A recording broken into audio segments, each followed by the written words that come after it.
The rise of Ashoka. ಇದು ವಿನೋದ್ ದಂಡೋಳೆ ಅವರು ನಿರ್ದೇಶಿಸಿ ಸತೀಶ್ ನೀನಾಸಂ, ಸಪ್ತಮಿ ಗೌಡ, ಗೋಪಾಲಕೃಷ್ಣ ದೇಶಪಾಂಡೆ, ಅಚ್ಯುತ್ ಕುಮಾರ್, ಸಂಪತ್ ಅವರು ಮುಖ್ಯ ಪಾತ್ರಗಳಲ್ಲಿ ಕಾಣಿಸಿಕೊಂಡ ಆ್ಯಕ್ಷನ್ ಥ್ರಿಲ್ಲರ್ ಸಿನಿಮಾವಾಗಿದೆ. Hi friends, welcome back to my YouTube channel. ಈಗಷ್ಟೇ ಟ್ರೈಲರ್ ನೋಡಿದೆ. ಟ್ರೈಲರ್ ಹೇಗಿದೆ, ನನಗೆ ಏನೇನು ಇಷ್ಟ ಆಯಿತು ಎನ್ನುವುದನ್ನು ಈ ವಿಡಿಯೋದಲ್ಲಿ ತಿಳಿಸ್ಕೊಡ್ತೇನೆ. ವಿಡಿಯೋ ಕೊನೆವರೆಗೂ ನೋಡಿ. ರೈಸ್ ಆಫ್ ಅಶೋಕ ಟ್ರೈಲರ್ ನೋಡಿದ ತಕ್ಷಣ ನನಗೆ ಅನಿಸಿದ್ದು ಈ ಸಿನಿಮಾ ಒಂದು ಡಿಫ್ರೆಂಟ್ ಕಂಟೆಂಟ್ನಿಂದ ಕೂಡಿದೆ ಅಂತ. ಸಿನಿಮಾದ ನಾಯಕ ಅಶೋಕ ಸರ್ಕಾರಿ ಅಧಿಕಾರಿಯಾಗಬೇಕು ಎಂಬ ಕನಸಿನಿಂದ ಓದ್ತಾ ಇರ್ತಾನೆ.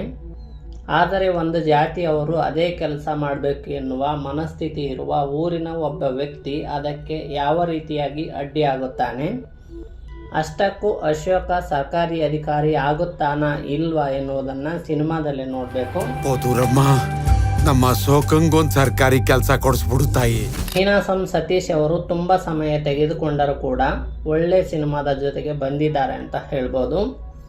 The rise of Ashoka cinema ಸಮಾಜದಲ್ಲಿರುವ ಜಾತಿ ಪದ್ಧತಿಯ ಕುರಿತು ಒಂದಷ್ಟು ವಿಷಯಗಳನ್ನು ತಿಳಿಸುತ್ತೆ ಅಂತ ಅನಿಸುತ್ತೆ.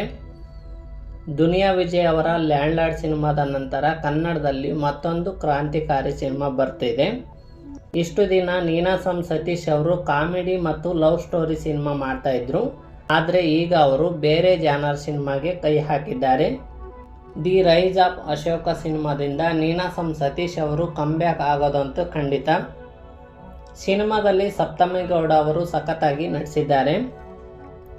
ಸಂಪತ್ ಅವರು ಊರಿನ ಮುಖ್ಯಸ್ಥನಾಗಿ ಅಬ್ಬರಿಸಿದ್ದಾರೆ. ಅಶೋಕನ ಅಪ್ಪನಾಗಿ ಬಿ ಸುರೇಶ್ ಅವರು ತುಂಬ ಭಾವನಾತ್ಮಕವಾಗಿ ನಟಿಸಿದ್ದಾರೆ. ಸಿನಿಮಾಟೋಗ್ರಫಿ, ಬ್ಯಾಕ್ಗ್ರೌಂಡ್ ಸ್ಕೋರ್ ಚೆನ್ನಾಗಿದೆ. ಇನ್ನು ಟ್ರೈಲರ್ನಲ್ಲಿರುವ ಡೈಲಾಗ್ಗಳು ಎಫೆಕ್ಟಿವ್ ಆಗಿದ್ದಾವೆ. ನಿಮ್ ತರ ತಲೆ ತೆಗೆಸ್ಕೊಂಡು ಸತ್ತಂಗ್ ಬದುಕಲ್ಲ.